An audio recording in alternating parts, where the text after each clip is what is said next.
Mama Oni's Restaurant. A story by Ibi's Heart. Mama Oni owned one of the busiest restaurants in their city. She had about 50 staff working for her at all times. She sold all kinds of native delicacies, and people from all walks of life patronized her. Whenever any of her customers got there, they would stand in line and wait patiently. They all ate her food with so much joy, licking their fingers and laughing heartily. Her major customers were men, married men. Some of the men even went as far as staying in her restaurant until midnight or very late at night before leaving. Any man that had a misunderstanding with his wife will come to Mama Oni's restaurant, eat and tell her all about it. And she would give them mean and deadly advices on how to deal with their wives. Every week, a new staff joins her battalion of staff. The day Dare walked into her restaurant, she quickly sent her best staff to serve him. This was the first time Dare visited the most popular restaurant in town. Mama Oni wondered why she was just seeing him for the first time. "Oh, he is so handsome and looks rich," she thought to herself while admiring Dare. Dare ate his meal with so much joy and wondered how a meal could brighten his dampened mood. "Now I know why they recommended this place to me," he thought, smiling. "Did you enjoy your meal?" Mama Oni's voice startled him, and he smiled and nodded his head like a little boy. Within some minutes, Dare was pouring his heart out to her, telling her how his wife doesn't respect him and how his in-laws were interfering in his marriage, and how she nags a lot. Mama Oni, as usual, gave him a deadly advice. "If you want to be free, just take this few grain of rice and do as I will tell you," Mama Oni said, and pat Dare on the head. When Dare got home that day, Vera, his wife, was already at the door nagging, "Look at when a responsible married man is coming home. You should be ashamed of yourself." She nagged and nagged for almost an hour. Dare, unlike himself, didn't utter a word. He quietly walked into their bedroom, raised his wife's pillow and dropped the few grain of rice Mama Oni gave to him. His wife, who felt ignored, stood on his way, but he still didn't flinch. "You are ignoring me?" she asked and started crying. They have been married for 4 years and were unable to bear a child. Dare and his family have been threatening Vera with another wife. But Vera was mad because Dare has refused to tell his family that he was the problem since the doctors told them. And Vera will not have it. "Have you told your family yet?" Vera always nagged. Vera wanted Dare to tell everyone he was the cause of their childlessness, and she felt pained that Dare has refused to clear her name. But Dare even despised her more for knowing his weakness. So he was busy telling anyone who cared to listen his marital woes, until he told Mama Oni. "What would the grain of rice do when I put it under her pillow?" he had asked Mama Oni. She simply smiled and replied, "It will solve everything," and shut her nagging mouth up. When Vera was done nagging, she laid on her pillow and cried herself to sleep. However, later that night, the few grain of rice started growing and their stem grew so long.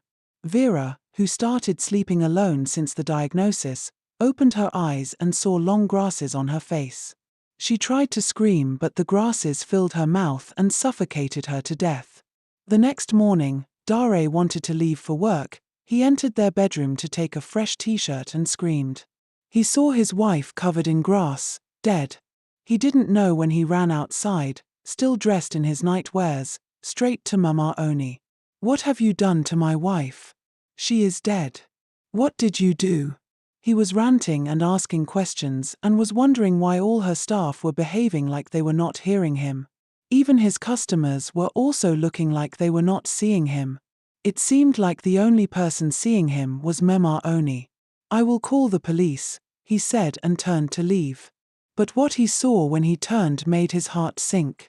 He saw Vera, his dead wife, serving food to a customer, smiling. He shouted, "Vera! Vera!" He shouted again. He rushed to touch his wife but was blocked by Mama Oni. "She doesn't belong to you anymore. Go and bury her corpse before it starts decaying," Mama Oni said, and laughed so weirdly. "When police handles you, you will know who you are toying with," Dare shouted and stormed out of the restaurant.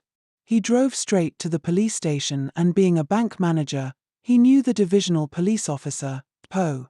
Two police officers quickly joined him and they drove straight to Mama Oni's restaurant. But when they got there, Mama Oni came out, smiled and greeted them. They forgot what they came there for and started explaining and telling her their own marital woes too. Dare talked and talked, but found out he was wasting his time. He quickly ran to his car and called the DPO, who was his friend, to complain. The phone was still ringing when a hand tapped his shoulder. "Cut the call," the man that tapped Dare said gently. "You cannot win, I tried fighting her, my wife is one of her staff too," the stranger said and pointed at a young beautiful lady serving food and smiling. "I lost her to Mama Oni 10 years ago. I was young and foolish, so I felt it was my right to treat my wife like trash. My life took a devastating turn the day I started eating Mama Oni's food. She made me feel so good and gave me a listening ear. After some time, she gave me a few grains of rice and told me to pour it into my wife's food. I did without thinking. The following day, I found my wife dead with grass growing from her mouth. I ran to Mama Oni in fear to find a remedy and know why she did that to my wife, only for me to find my wife, standing in her restaurant, serving food. I was confused. My wife was at home, how did she get here before me? I had thought. That was when it dawned on me that I was dealing with something extraordinary. Out of anger, I called the police, and got no result. I went to a higher level to report, and when the police got to her, she manipulated them and I was arrested. My wife's body was buried with the grass in her mouth, and everyone insisted I should confess. I was sentenced to 30 years in prison, but came out 2 months ago due to terminal illness. I have not seen my kids since then, and they were meant to believe I killed their mother." The sick-looking stranger continued talking and crying. "This is strange, but are you saying we should give up? What will I tell my in-laws happened to their daughter? I am finished," Dare said with his hands on his head, crying. "This is not the time to start crying, go now and look for solution. I met a man in the prison who told me if I had acted within 24 hours, my wife would have been saved. So try and save your family. I have been coming here to watch my wife every day with regret. All the women here are people's dead wives and their husbands are either dead or in prison. I also believe their relatives can't recognize them, because I sent my friend then to come here and see my wife for himself, but he came and saw nothing," the man said and shook his head. Dare tried to approach his wife, but she was just behaving like a programmed robot, smiling and walking about. That was when he also realized that the women serving food there doesn't talk. "Why did I not pay close attention the first day I got here? What kind of place it this?" Dare stood at a place talking to himself. Then his phone rang, and it was his neighbor. His wife's parents were banging at their door at home. They got a call from their daughter Vera that Dare was trying to kill her. Dare almost passed out. He wondered who called them and started crying again. He cut the call and called the staff in his bank that introduced him to Mama Oni's restaurant. His name was Sam. Sam, who ate there all the time, was shocked to hear that. "I have been eating there since I was transferred to this branch 8 months ago, but now I know why Mr. Ease, who introduced me to this restaurant, suddenly died after he was accused of killing his wife. That was when they observed that all the married men in their branch have either lost their wives or gone to prison for killing their wives. I think you are still alive because you are not married and have no serious relationship," Dare said, frowning. Dare then pleaded with Sam to help him. "Come and escort me to the restaurant to distract Mama Oni while I talk to Vera, my wife," Dare said, sounding hopeful. When they got there, Sam sat down smiling at Mama Oni, but she did not smile back at him. She simply got up from her seat and stood up. And for the first time, Sam saw something very strange. She stood up, and when she turned back, Sam saw the scariest thing he had ever seen. Mama Oni has a face in both front and back, and her entire back is like a little farm covered in green grass. So her face was also showing with her buttocks, which was slightly covered with green grass. This was where she gets the grain of rice that she has been giving to all those men.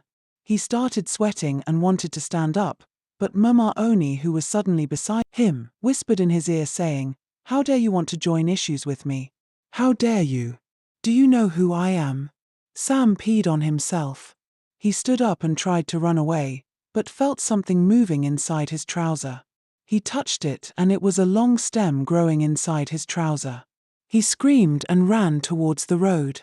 The other customers in the restaurant who were looking at him were not seeing anything. Meanwhile, Dare had followed Vera, his wife, to the back of the restaurant. Vera, I am really sorry for treating you bad, but please we have to go. He talked and talked, but discovered that Vera or the other women were not even seeing him. So he tried to drag Vera out, but she was just air, thin air. Dare became really scared. But something that has never happened before happened. Vera said something. While looking away, she said, "There is no much time for me. Save me. Try and save me, Dare." Mama Oni, who was watching them from afar, quickly pulled a grass from her back and Vera shouted as if she was in pain. Mama Oni poured Dare something that looking like hot soup, but it was not a hot soup, but something else. The thing she poured on him burnt his cloth and peeled his skin. He ran outside and that was when he saw Sam, sitting on the ground, crying and people were watching and videoing him. He took Sam into his car and drove away. He didn't want to go home because of his in-laws, but he had to go home so that he can change his torn cloth. He would have gone to the hospital, but he noticed that he was the only one seeing the injury on his body. When he got home, he met his parents-in-law watching television. He was shocked, so he ran inside the room to check if his wife had disappeared, but saw her there, still covered in grass, dead.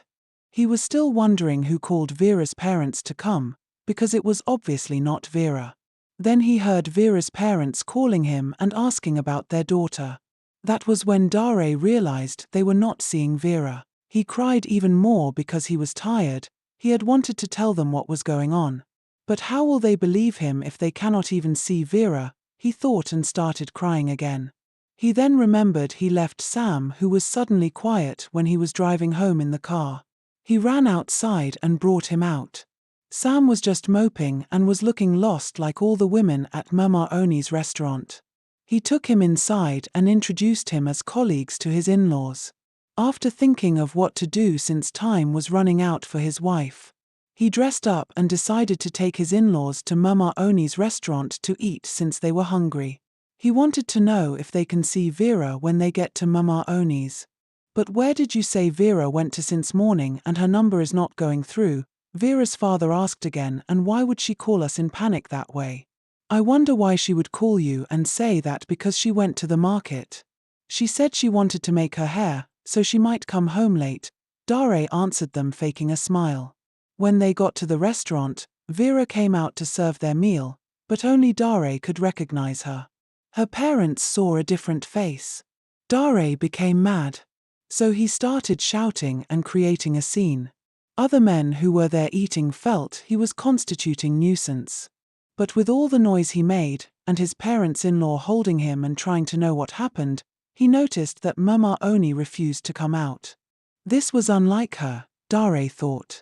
So he started telling the customers there to run for their lives and even telling them they were eating poison. Some got up and left, some were videoing him, while the rest sat down defending her.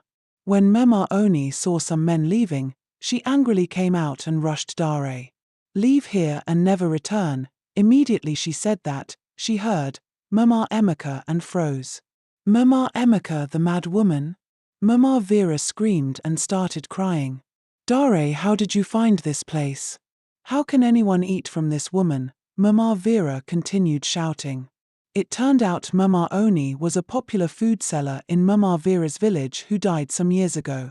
She suddenly ran mad after she was falsely accused of cheating on her husband and was sent out of the home she built with her husband. Mama Oni quickly ran inside, brought a bag and changed into her real self for all to see, then disappeared. They saw a woman with two faces carrying a bush on her back. Immediately she disappeared. Everyone eating at her restaurant started coughing and crying. Stem and grasses started growing on their body. They were all crying, and this time around, everyone could see it. All the women serving food for Mama Oni disappeared, including Vera. Dare was shouting, calling Vera's name crying. Vera's mother asked Dare to calm down and explain what happened to them. Dare kept shouting that it will soon be 24 hours and he will never see Vera again. When Vera's mother heard all that happened from Dare, she told him to start the car. We are going to meet Mama Emeka's people. When they got to Mama Oni's compound, it was already dark. But the first thing they saw was a huge altar covered in grass. Dare looked at the altar and recognized the grass around it to be exactly like the one on his wife. He was still looking when an elderly man came out to ask who they were. Mama Vera called the man by his name and introduced herself. I was your wife's neighbor in the market when she ran mad. The man got angry and asked them to leave, that he does not like hearing the name of that evil woman in his house.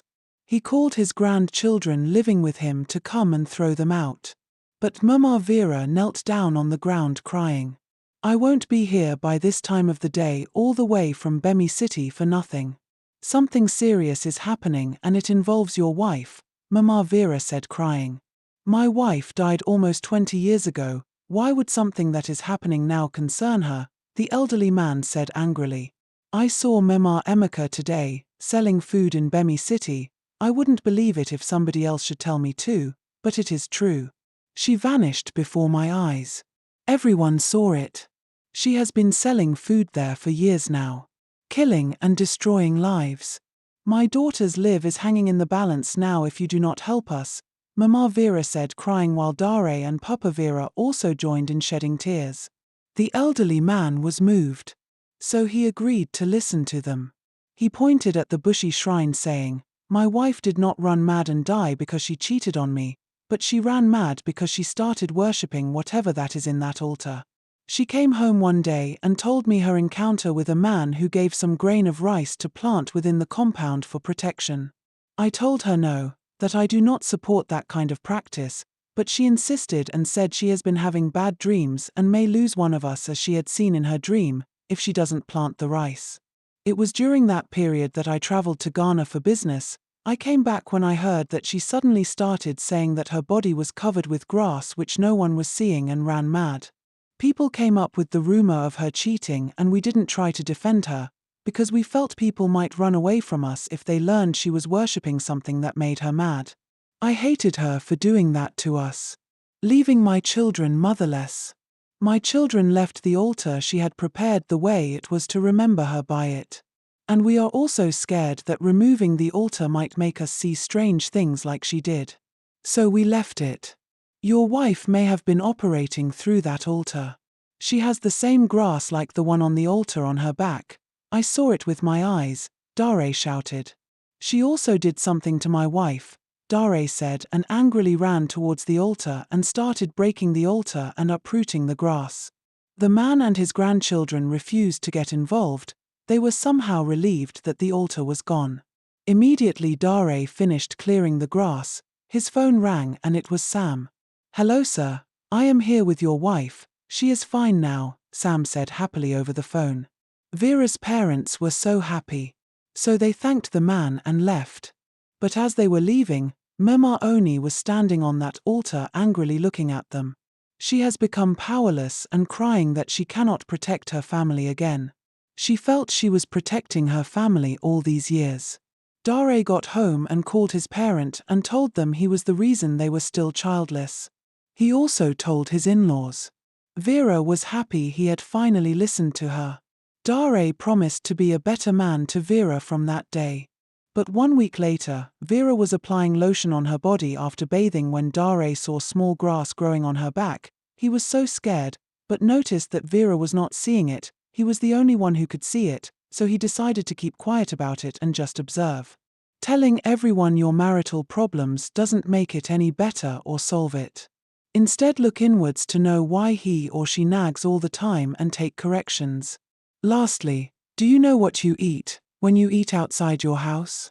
Especially when you eat in public places? Thanks for watching. Please subscribe.